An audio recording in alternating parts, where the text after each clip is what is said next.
Hi everyone, welcome to Living La Vita Loca podcast, a retro gaming podcast for some of your retro gaming needs. My name is Faz. And I'm Rich. And we are going to be doing one of our non-patented, painted cow scooter. Did you ever listen to Scooter? You know, like the dance person man from like... The dance person man. Is it... Very vaguely ringing a bell. What are the songs that were like Scooter's famous for? Posse, I need you on the dance floor. Posse, I need... Are you alright?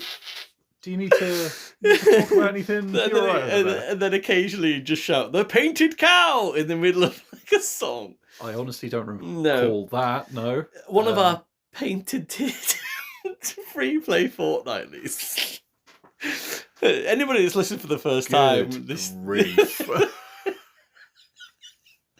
is pretty much how this goes. So anyway, I come round to Rich's house, I make a social faux pas, and we carry on. So come round bellowing about painted cows. Honestly, I'm gonna have to send that to you afterwards. Like, look, it's just like this. Anyway, so we are going to be playing a game that we have kept secret from each other, and we will review that game, and then we will try, our partner in crime will try and give a score based on that review. Not much chitter chatter about anything else apart from painted cows this week. I was trying to think of things that... there was something that happened the other day, really weirdly, inadvertently. I don't know why this happened. It's because I was off work for a day. I went into a charity shop. I just do occasionally, just have a little pot around, have a little look and stuff at different bits. And I saw an Xbox 360. I don't need an Xbox 360 like at all. That is, in pretty much all my Xbox games are digitally on my Xbox, and I've probably got 360 games. But I saw there was no price in it. So I thought I'll ask the person behind the shopkeep how much it is. And it was from it clearly wasn't well loved by somebody. That is, it was pretty yellowy on the controller and also the console. But I thought, and there was a PS3 sat beside it. It was quite dusty. They were charging £60 for that PS3, which is a slim, and I was like, okay. So I thought I'll ask.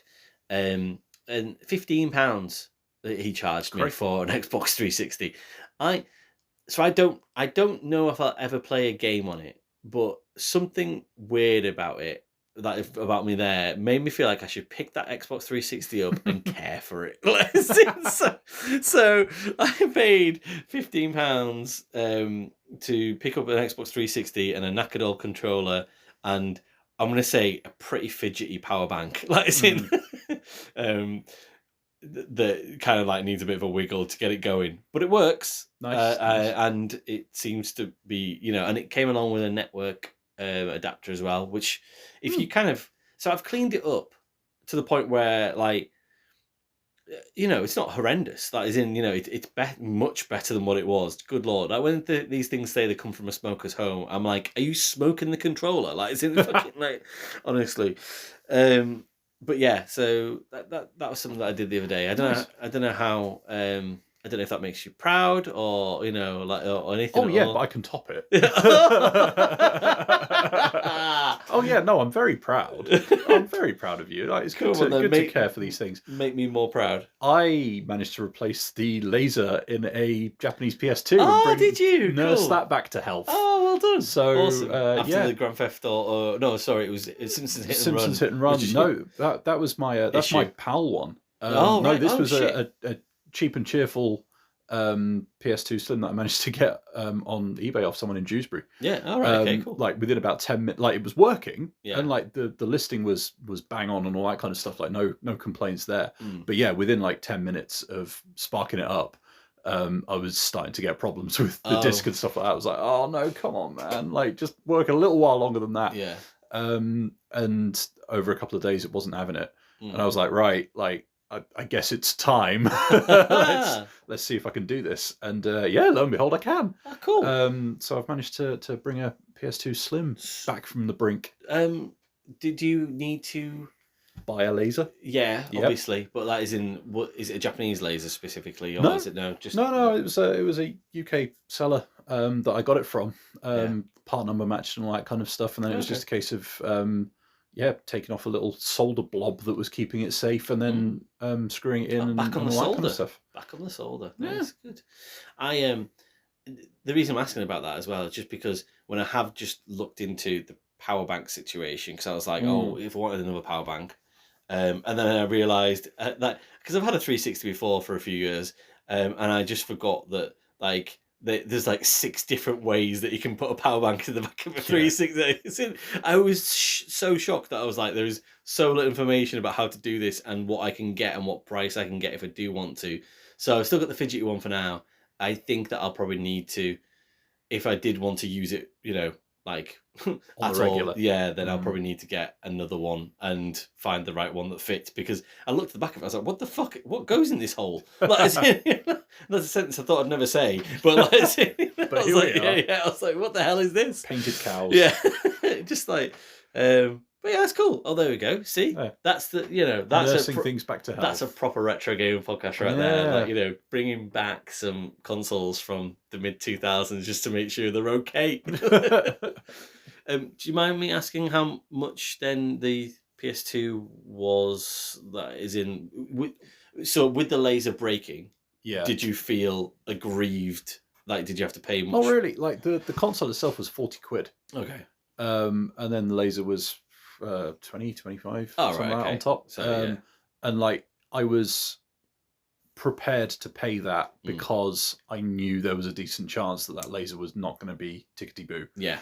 And that's the other reason why, no issues with the listing or anything like that. Yeah. Like, it wasn't like it wasn't working and they told me it was. Like, it was working, just it wasn't working well. Yeah, fair enough. And only Gran Turismo 4 would work in.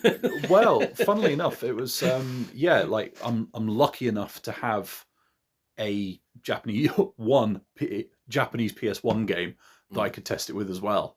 And so that was how come I managed to check the old CD versus DVD thing and all that kind of stuff. It was a relatively straightforward job in the end, which is nice. Good work. Game reviews. Yeah. When is your game review from? Which year?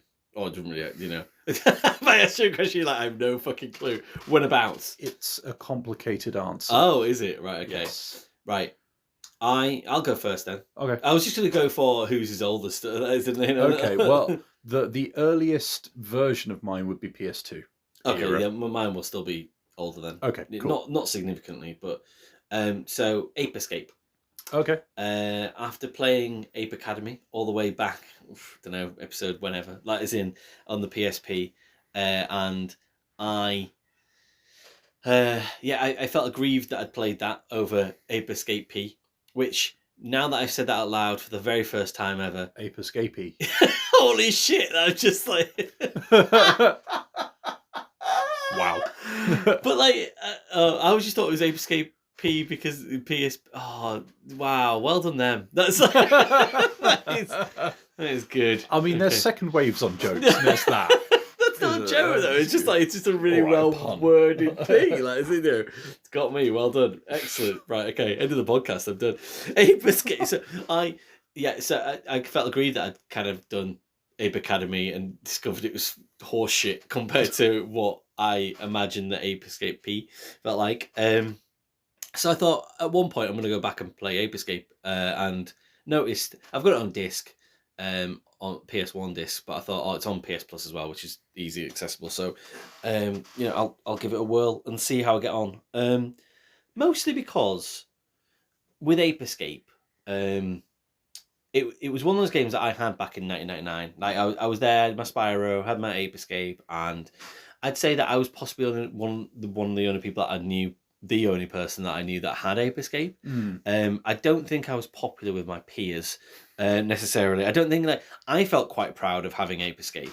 I don't think anyone else seemed interested that I had Ape Escape necessarily. And I think I was always a person that was trying to sell Ape Escape to people as a cool game.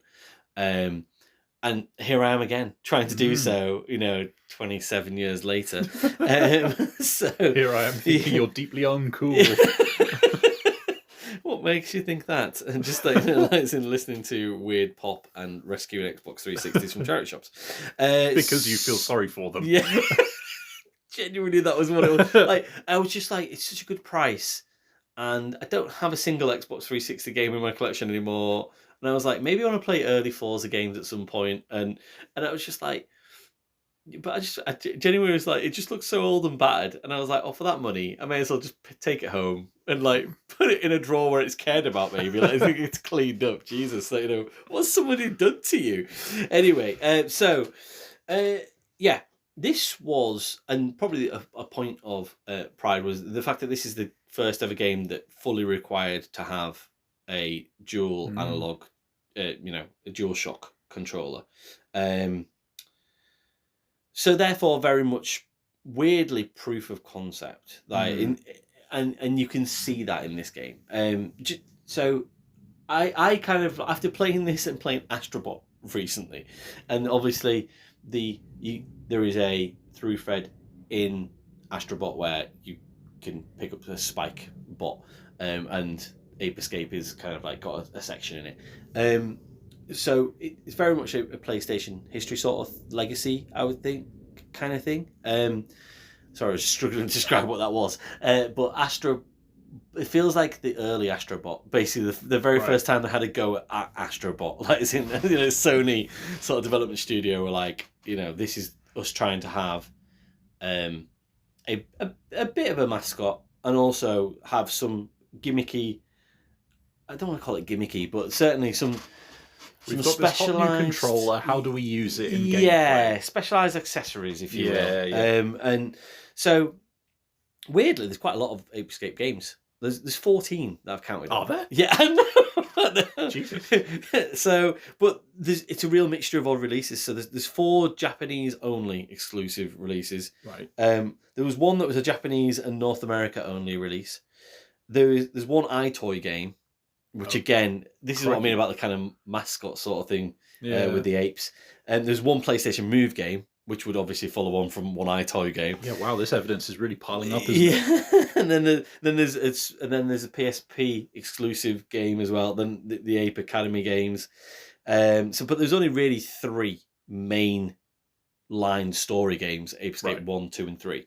But it's just, there's a lot of mileage in Ape Escape, and to see again the fact that Ape Escape gets in Metal Gear Solid 3 and brought back for Delta. and I have played it, and it is wonderful. Like Snake versus Monkey. Oh, it's so much fun.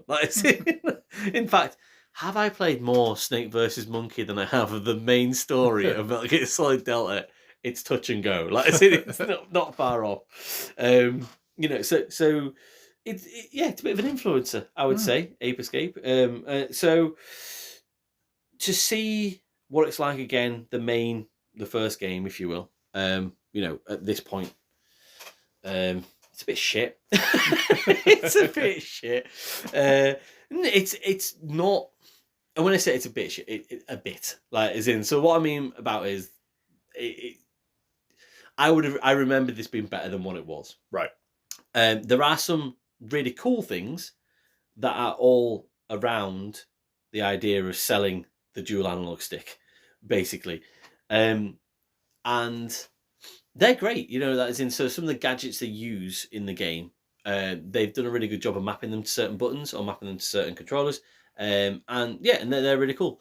The way that they've tried to tie that together in some sort of fashion with a story is insane. Like, as in, so the story for this is fucking batshit crazy. Like, as in, I've written it down in my own words, as I sometimes do on the podcast, and this is just what I've come up with. So it is a platformer at heart with probably with some action / collecting to do. You collect apes, and there's a couple of mini games sort of scattered throughout. But the main story is, so you play as Spike and you're tasked with catching some man-ass monkeys. A monkey named Spectre finds an evil monkey helmet and frees all the other monkeys from the zoo, somehow providing them all with helmets that have got little sort of, I guess, spinny sirens on. Thank you. Yeah. They all end up at a crazy scientist's lab with 2 random local lads called Spike and Jake. Then, for no fucking reason at all, they end up traveling through time to random places to present these crackhead monkeys. Oh, sorry, I can't remember my writing. Prevent these crackhead monkeys causing havoc with the space-time continuum. Spike has to send them back to the future. Planet of the Apes / Back to the Future / Jurassic Park is what I've got. What? Yeah, exactly. Yeah. Yeah. Where's the painted cow when you need him? Because it would Yeah. make way more sense. And that's the story. That's the story of Ape Escape. But in reality, all you're kind of doing really is going to different, I guess, environments. Yep. And capturing monkeys, and you have to capture a certain number of monkeys before you've passed that level. They are very distinct levels, and they for what they do try to make them feel distinctive from each other. But if I think that in 1999 we had like Tony Hawk's Pro Skater kicking about, I think Gran Turismo 2 was out, Spyro 2 was out. And this looks like 1996 Tomb Raider.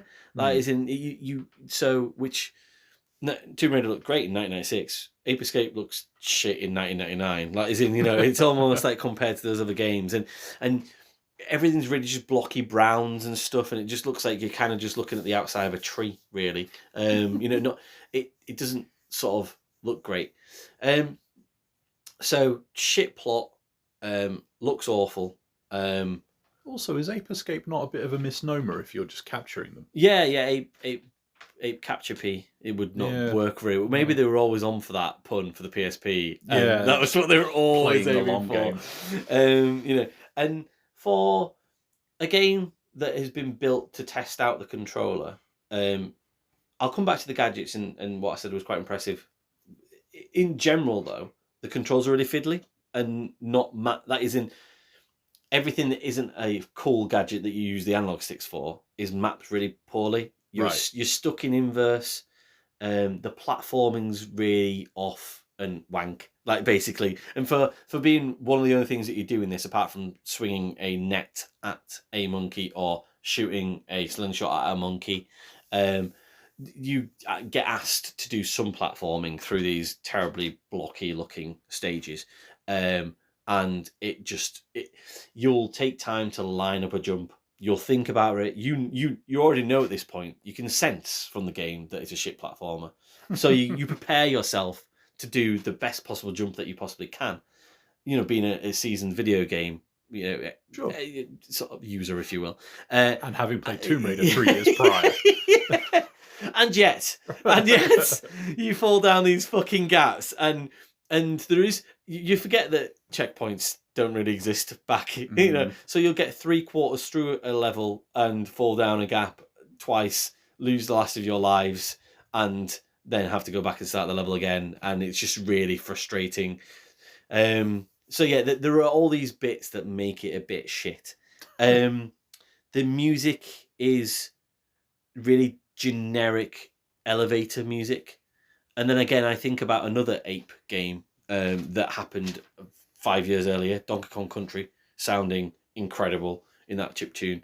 And then I go to this and it feels like I'm just kind of swilling around in the bottom of the end of a cold coffee mug. I don't know, I feel like just meh. There's nothing that made it kind of stand out necessarily from certainly a musical score point of view. Good things about this. Spike does have some really cool things in his sack, if you will. That sounded weird. Like in his little sack that he carries around his gadgets. So there's a point where you get in a raft and you have to rotate the analog sticks around to do your paddling, if you will. That's really cool. That is it works really well, and it feels like you're actually having to paddle, row a boat with your analog sticks. Yeah. And I was like, oh, I don't remember this feeling quite as intuitive and also almost groundbreaking. That is I can't remember a time. Well, there wouldn't have been necessarily a time before this that would have happened. That is in the way that you press the analog sticks in to fire a net underwater, for example. Again, that just feels like, oh, right, okay, nice. You take that for granted now, but actually, that was something that they brought in. The way that you swing all the different types of sticks or nets and things with the analog stick and everything, it all feels, it's all, that part of it, when you're fumbling around the rest of the shitty controls, that is in, to aim at a monkey with like a slingshot from afar on the worst draw distance ever, like you can see about a meter in front of you before the mist, the fog descends upon you.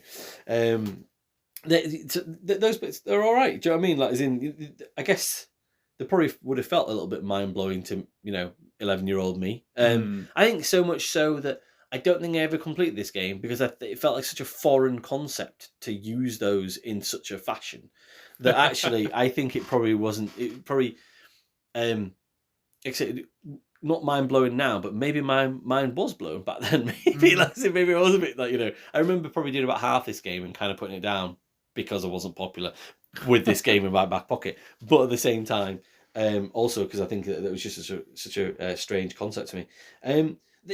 The way that the monkeys operate, it's what I want to say, with their little sirens on their heads, is pretty cool. So generally they're knocking about a level and they've got a blue siren above their head and they're quite chilled. They've got good personalities. They are all doing something different. They've all got different names. The way that Spike kind of like when he catches them and interacts with them or chases them around, that's quite fun. And then if you are getting too close to them and effectively upsetting them or frustrating a monkey, as you would do if you were getting too close to it, the siren will turn to yellow, and if they spot you, they'll turn to red and start flailing at you.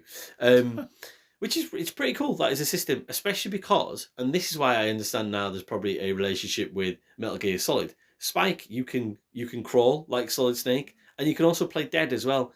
So it's almost like you're just curled up in a ball, and the monkey's looking at you, and then as soon as it's not looking, you can start crawling towards it again. So it's pretty cool. So actually, nice. Very Solid Snakey in a way.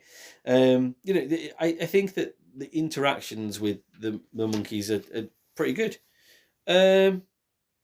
Yeah, that's it. That's it. That's Ape Escape, really. I honestly, normally I'm not like one to kind of go and sort of say, I haven't got a lot to say about this game. I can normally babble on, but very little to say. I played about 6 hours of it, and I wasn't that far from the end, and I still just went, you know what, fuck off. So it, back in 1999, I can imagine that you would have played through this game, play all these different mechanics that are new to the DualShock, and think, this is all right. Do you know what I mean? And at the time, I think what would have been around, you probably looked at Spyro 2 and gone, this is much worse than Spyro 2. That is in, but in general, it's probably an okay-ish game. I think playing it now was a struggle. Yeah. But it wasn't horrendous either. There are some redeeming features to it that I managed to play this game for 6 hours and not get so upset that I was like, I'm going to quit after 2 hours, for example. Yeah. So yeah, there you go. Have at that what you will. Give it a score, and then we'll put it away forever because I don't have to play any more Ape Escape or Ape Academy. Potentially. I'm looking at what we've scored so far this year, and I'm thinking it's probably coming in at maybe about a 3. Yeah. Maybe I don't think it's quite. It doesn't. I mean, it's obviously got the historical importance, but like, even if you put that to one side, it doesn't sound like it's so bad to warrant a 2. Now, where did Ape Academy go? Was that like a 3 or a 4, maybe? It's. I can't remember now. That's like our first year, so that score spreadsheet is fucked. That is not. Yeah. that is not well cared. That's like the Xbox. It's not well cared for. That's first year of our podcast. It's just like it's in there somewhere. I think it was a 4, maybe. Yeah. 4. Okay. 4. Maybe I've laid it on thick then. I feel a bit aggrieved that Ape Academy would be higher than Ape Escape. But then is he more younger game? I don't know.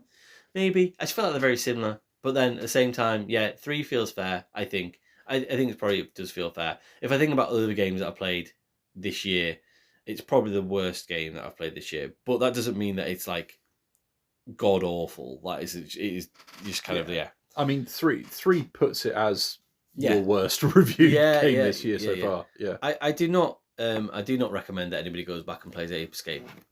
Like is in, but if you do go back, you will find some redeeming features. Is what I would say. That's fair. That's fair. Right. Where the hell am I going to start with this one? What have you brought? So you remember when we were last looking at spreadsheets? I was like, "Hot damn, I'm going to play me some Tekken 5." Yeah. I played Tekken 5 because we weren't shocked, were we? But just like the draw of Tekken 5. Yeah, the allure of Tekken 5. And then I kind of disappeared down a rabbit hole. So have you made a Tekken 5 game? No, but you will have 3 versions to score. Oh, right. Okay, wow. Fair enough. Don't need to take notes, but there's a plot twist with this one as well. 2004, it lands in the arcade, and then by 2005, it's coming out on PS2. Okay. Now, Tekken 4 was not particularly well received. It was a pretty small roster. It has a couple of odd little gameplay quirks, like for fighting games, like uneven levels and stuff like that, like uneven environments and stuff like that. So yeah, the sort of weird fundamental stuff that like feels like a bold move after you've had Tekken 3 in the bag, you know, so a departure, but at the same time is the stuff that fundamentally screws with what you've set out in Tekken 3, right? Tekken 4 and Tekken 8 are like... Well, this is what kind of prompted me to do this, because when I was originally going to do this on the last time we were doing the free plays, because another version of it had just come out that I will come to. Yeah, okay, yeah. So it was going to be a hell of a lot more timely. But Tekken 8 Season 3 had also come out, and again has not been particularly well received. Yeah. So like it just feels like collectively everyone is kind of crying out for just good Tekken. Good Tekken. Again. Good Tekkers. And the whole thing with Season 3 of Tekken 8 was the developers said a while back, it's a return to basics. Without really qualifying what that meant.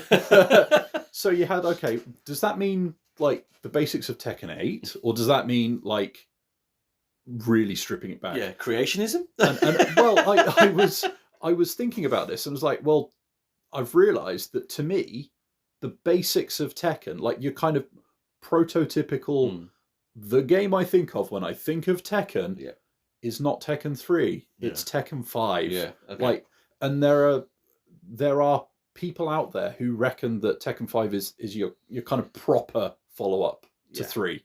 Okay. And there's a lot more of a through thread, but you've got things like you can get combos off of walls and stuff like that. Not every level has them, but there's enough variety between the stages that you can approach them in different ways. But there aren't so many wrinkles that you end up in like Tekken 6 where you have a mode that you kick into when you're low on health that's a comeback mechanic, and you're not so far that you're into your Tekken 8 where it's like playing a completely different game, right? And zipping around like it's an anime fighter and stuff like that, and burning meter like it's a 2D fighting game and all that kind of stuff. If I want something 2D and meter based and ridiculous, I'll go play a 2D fighting game. Yeah. If I want something more grounded, I'll play Virtua Fighter. There is a sweet spot between the two extremes where it is kind of grounded, but still has a level of anime ridiculousness without being like a warp speed, like fist fest. That's Tekken 5, right?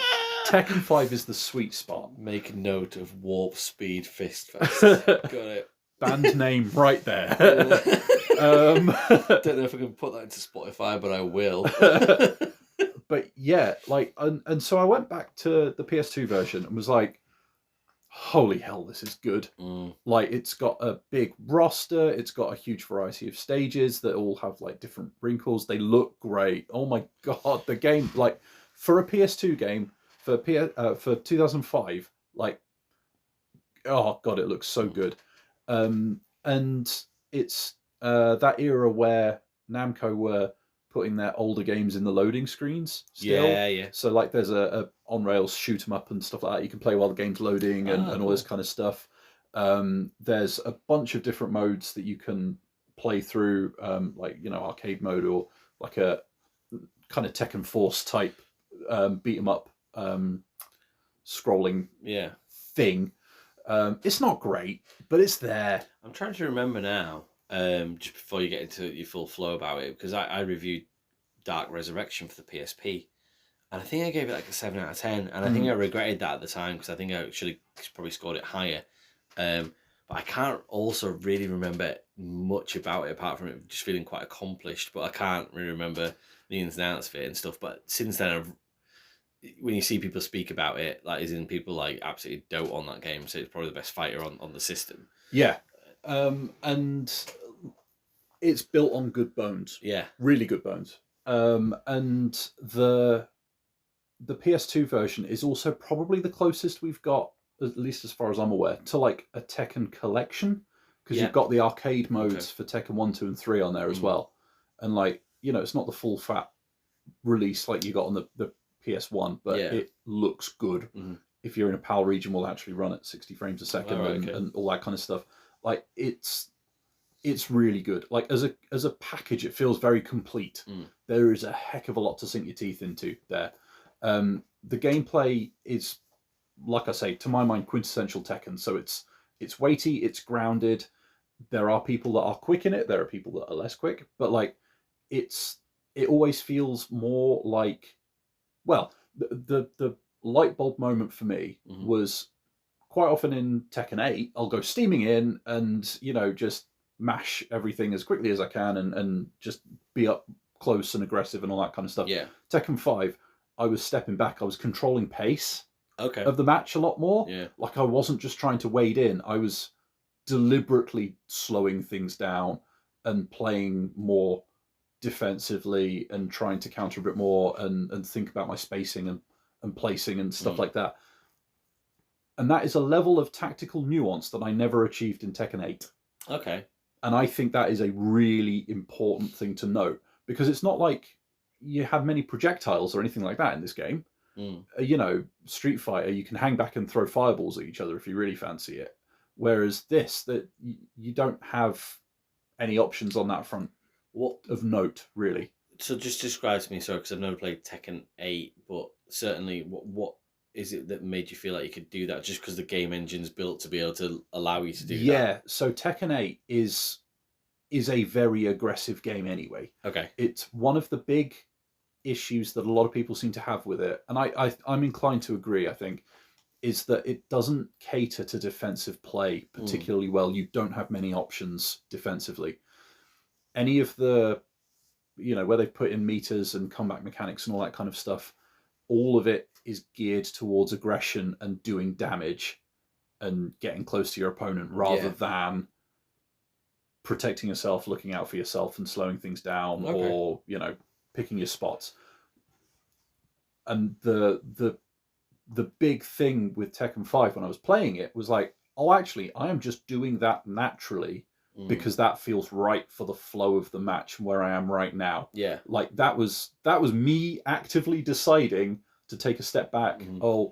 I've got time. I don't need to force the issue now. And it just made me feel like my fighting game fundamentals were better in this game than Tekken 8, or rather I could use them more effectively.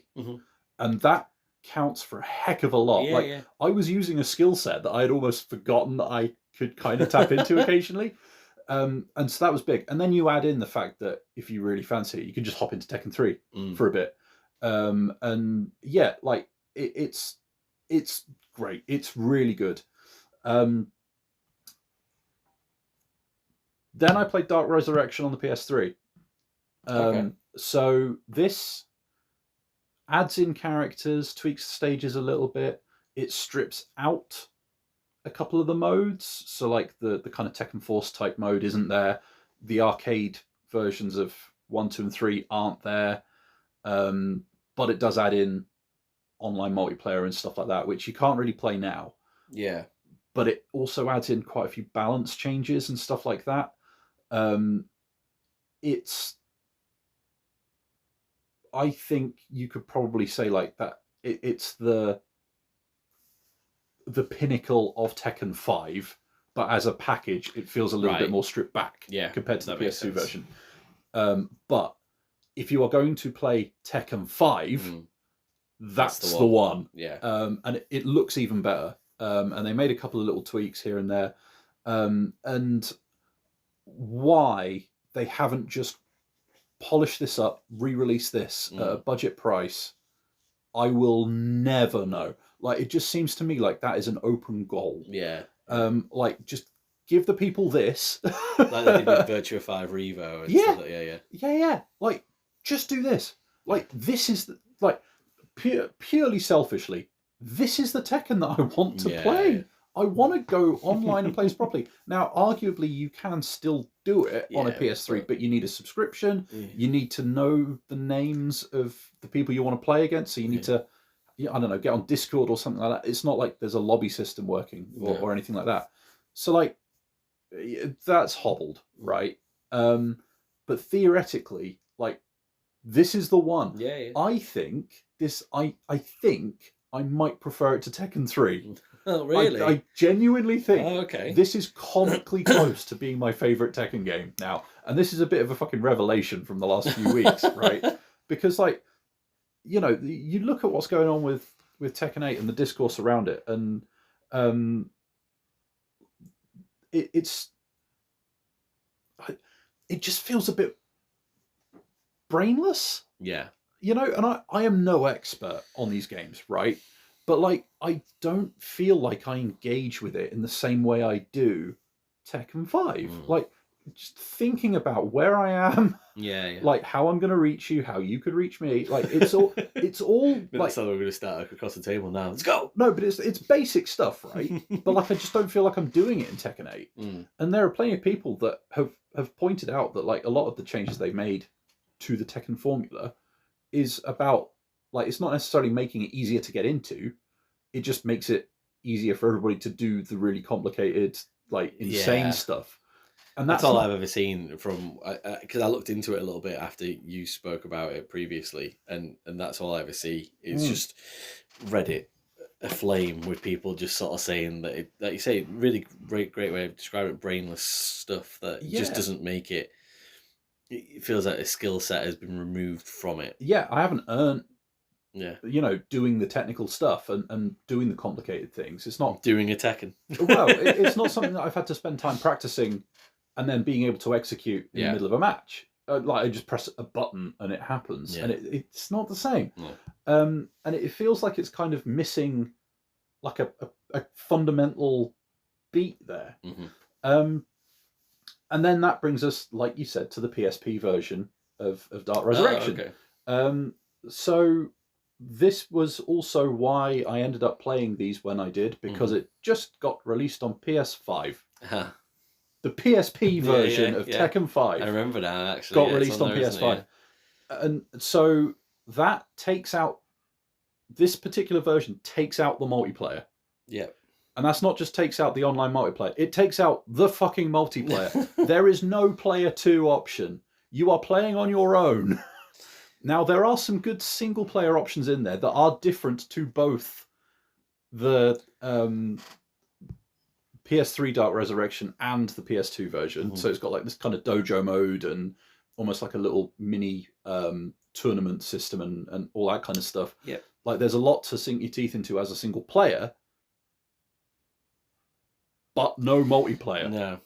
And I think I remember that just being the thing that I was really hung up on as well. I was just like... Yeah, like, but why you would release that on PS5 in the year of our Lord 2026 and not the PS3 version? Is the PS3... So I wanted to say this about a game that I'm playing at the moment, but it's a free play, so I'll keep it. But that is one of these games where it's hidden away to play the PS3 version, because there's PS3 games on there that if you go to the shop, you can't find them. But if you search for them specifically on the home page, then it can sometimes pop up as something that you can stream. It might. I have not been able to find it, but Yeah. I don't have a subscription, so Yeah. it may be out there. I will look when I get home and see. Please, if the crack could you? is and just Because I can't understand this decision as I sit here right now. That said, the menus and the character portraits and stuff like that look like arse because they're blurry as hell and they've just been blown up. However, once you're in the game itself, it still looks quite good. Yeah. I don't think it's as good as the PS2 version. It's certainly not as good as the PS3 version. But it's good. And like the single player content is good. It's different to each of the other versions. So like weirdly, there is value in playing each of the three versions because they are actually all quite different. So where's your Tekken 5 version that has all the versions in it? Well, quite. This is what the point that I'm building to. Like a fucking definitive version of Tekken 5, like just shut up and take my money. Like that is what I would like. Thank you. Please and thank you. It's been said now. It's on the internet. The other thing to bear in mind, particularly for somebody who might be trying to slap scores on these things, whether or not you want to rescore the PSP version of Dark Resurrection on PS5 is up to you. But like, even the multiplayer modes that were originally in the PSP version have been taken out for the PS5 version. Right. So like, it's different again. And I would still rather play it than Tekken 8. Oh, really? Okay, yeah. Like it's still really good. Like the single player stuff is still good. It's like I say, it's good bones. Yeah. And it's really solid. It's got a character of its own. I think it might count in my head at least as like quintessential Tekken. And like I really enjoy it. I really miss it. And like that PSP version is not as good as the PS3 one. Yeah. But I can play it on a PS5. It's here, it's now, and I've been able to at least pick it up and go, you know what? There is at least one person out here that would rather play a hobbled PSP port of Tekken 5 than Tekken 8. The player base that they can sort of see the stats for that. They're like there's this one guy in Leeds. By this point, I almost don't care if I am the only one. Like you say, it's on the internet now. I have nailed my colours to the mast, and like even that hobbled PSP version is still pretty fucking good. I'd be shocked though. I'm interested to see what the play figures would be for that. That because, like you say, to put the PSP version onto the classics catalogue rather than say another version and stuff, and that if that was the only way that you could play Tekken 5 now, that is in. There probably will be people out there that are like, have really good fond memories of that one. So, I mean, I really hope so. And like, don't get me wrong, like it's if you go into that PSP version, it's going to come with a lot of caveats. Yeah. But for my money's worth, I think genuinely, I think it is if you are happy playing on your own and just workshopping it and practicing and going into the sort of single player dojos and stuff like that, and doing some of the character customization or what have you, I think it's money better spent than on Tekken 8. Yeah. Oh, right. Okay, I genuinely think that. So just to go through the whole situation here. Yeah, there's a lot of fun. No, that's cool. I think I need a bit of a cider here. At this moment now that you've been back to Tekken 5 then, do you still, and this is me trying to remember, is Street Fighter 6 your favourite fighting game ever? It's certainly the one I've played most of. Yeah. Is it my favourite fighting game ever? It's up there. Yeah. But I'm not immediately saying yes, which suggests no. Okay, fair enough. And is Tekken any of these versions of Tekken 5 kind of circulating around that or not? So Tekken 5, we'll say the PS3 version of Tekken 5 and Street Fighter 6 would probably easily be in my top 5. Yeah. I think, as I sit here right now, I'm relatively confident in saying they would probably form my top 3 along with Capcom versus SNK 2. but Capcom versus SNK 2 is my favorite fighting game of all time. Okay, fair enough. I just felt tingly on the back of my neck when I said that. So yes, I have omitted something that I suspected but hadn't said out loud. Yeah, fair enough. Good. Yeah. Well, we've done something. Well, the thing is that I know I've gone on record previously as saying, Super Street Fighter 2 Turbo is my favorite fighting game of all time. Yeah. But I think that was a good couple of years ago now, and I think that might have been before Street Fighter 6 came out. Yeah, it was. Yeah. So like I think that is also squeaking in the top 5. Street Fighter Alpha 2 maybe in that top 5. One of the King of Fighters maybe in no, probably not quite top 5, but it is a debate that I could have till the cows come home. But the painted cows. The painted cows. Wait, that's still this episode, right? I think so. Yeah, it's just a long time ago. But like I think Tekken 5 has started to, if not completely, like definitely made good headway on ousting Tekken 3 in my heart. Okay. Right. So let's give these 3 things. So I'm rescoring PSP Dark Resurrection again. Yeah, but this time for the PS5. Yeah, for the... What a frigging ridiculous situation. Okay. I don't want to do that. Warp Speed Fist Fest. Right, back to that. So let's go with the one that you say is the definitive version of Tekken 5, then the PS3 Dark Resurrection one. I'm going to give that a 9, I think. Please tell me if this is right or wrong as I sort of like say it. Well, my phone is struggling to register that I'm trying to write Tekken. Can't find the number high enough. When this comes down to our audit at the end of the year, I'm only going to let you have one of these in there. You know that, right?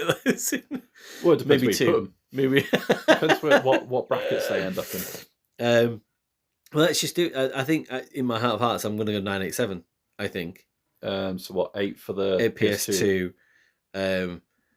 Based on the fact that it's got all the arcade versions of Tekken 1, 2, 3 and the Tekken Force, and then the 7 remains for the PSP version because of its hobbled nature, if you will. Yeah. And that's what I remember at the time. Like, as in, I mean, I'll go back and listen to that probably and just sort of say, like what actually said. But I think I remember at the time thinking it's a good fighting game, but certainly it just feels like one of those PSP ports where they're just like, we'll just give them. It's it's half console, so we'll just give them half a game, and it's like give us the whole of Tekken 5, please, and then Well, that's the thing though. Like they did. Yeah. Oh, well. Like they did give you the whole of Tekken 5. It's just that it was the whole of a. They added in. I would argue that the single player content in the PSP version is meatier than Dark Resurrection. Yeah. Like in terms of modes and ways you can approach the game. Yeah. Like they're on paper there are more modes in the PSP version than the PS3 one, but the PS3 one is so good. I think I'm not disputing the spread of scores. Like that spread is what I would have given them. That's the order that I would put them in myself. I think were I scoring it, I would probably bump up. I think I would put the PS3 one at 10. I think it's that good. Okay. The PS2 one at 9 and the PSP one on the PS5 I would put at 8. I think it's yes, the multiplayer's not there. That is a very fundamental thing for. Can we mid-year mulligan? That is in just because that is in. So, no, we should really stick to it. What?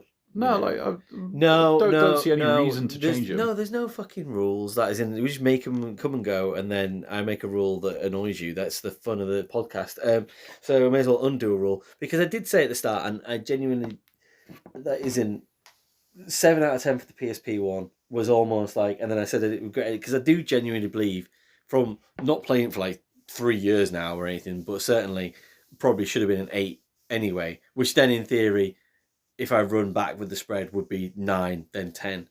That is in so along those lines. And it does make sense that if you're going to put it in the top 3 or top 5 certainly of games you've played, fighting games, you gave initially Street Fighter 6 a 10 as well. So probably, get your phone back out and resurrect, copy and paste, dark resurrect those copy and paste, or I will do it later when because I'm the one making the about turn. What I might do, mainly to troll the audio, is just put Tekken 5 in every score bracket. But like not clarify what version. In every single one of them. I'm fine with that. Like, I'll work my way around your bullshit. That's fine. Don't you worry. Tekken 5 everywhere. And I'll move them all down one. So there's a -1 Tekken 5. How about them apples? Yeah, no. I really enjoyed that. I love it when it ends up being one of those podcasts where it's like one of your labours of love. Like one of the games that you're like... I'm not going to sit here and like pretend that I am an expert on any of these things, or like, I'm going to go into nitty gritty about the mechanics of fighting games and stuff like that, because like I appreciate it's a niche genre. I also don't know about a lot of this stuff. That's the fact of the matter. I enjoy playing them, and when one of them feels good to play, it is a great feeling. Tekken 5 on the PS3 feels great to play.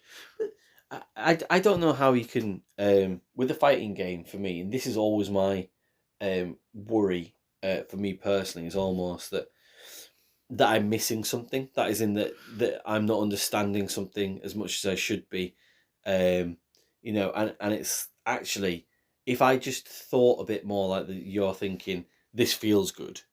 Do you know what I mean? Rather than worrying about, as in how good am I at this, or how well have I learned this mechanic, or how this combo, for example, which I know will be important maybe in competition, for example, but I probably need to be more like you and just kind of go, does this feel fun? Am I having a good time right now? Yeah, ultimately that's what it boils down to. And like part of the appeal of this particular version of Tekken is that you don't have meters to worry about. You don't have complicated joystick movements to worry about so much. You don't have a bunch of the other like technical like tests of dexterity and mental fortitude in quite the same way. Like trying to play a 2D fighter and lab combos and all this kind of stuff is great in itself. I enjoy that. I am terrible at it, right? But Tekken 5 has a simplicity to it that if you can go in and you can get the timing right on pressing the face buttons on a controller, a standard PlayStation controller, you will be able to make some headway with it. And I think that's the most appealing thing about it for me, is that it strips back a lot of the bullshit that you end up with in fighting games. Don't get me wrong, there are plenty of times when I like the bullshit, and that is what I am there for, and I enjoy that. But occasionally, you just want to be able to go in and just know that like it's just me, the timing, and the spacing, and that's it. It's the fundamentals. Yeah. And I think Tekken 5 is that moment where I realised that actually I do have some fundamentals on me, and but it's like this and the Virtua Fighter games are like the only places that I can use that really without worrying about taking a fireball from the other side of the fucking ring or whatever, or someone teleporting in front of me and stuff like that, and it matters. Like having these games here that, to use the Tekken 8 Season 3 spiel, go back to basics, I think is really, really important. Yeah. Every time we speak about like these kind of games, I'm always like, oh yeah, I really want to play some. I'm just like, and this movie feels like maybe the right one to. I highly recommend it. Like, try and find out on PS Plus if you can find it first. Well, even if you end up playing the PSP version again, that is a good option. Like they're all good options, and like I think my biggest bugbear with fighting games in general is so often the community somehow feels like it's gatekeeping. And I don't think that's a deliberate thing. I just think people enjoy being able to demonstrate they've got these skills, and they're hard fought, they're hard earned, and understandably so. Yeah. But there is room in this world for a game that goes right back to basics and just teaches you those fundamentals. And I genuinely think a lot of people would enjoy Tekken 5. I really think that. Look, guys, anyone listening, you know, want to get on the PSP Dark Resurrection game? You can't get on the PSP one. That's the point. Sorry, I'm so confused. The PS3. Reach out to us. Rich will play Tekken 5 with you on PS3, and he will be really happy about it. I'll probably lose as well, so it's an easy dub. I'm going to go dig my copy out. Right. Okay. Thank you very much for listening, guys. Cheers. The Painted Cow. See you next week.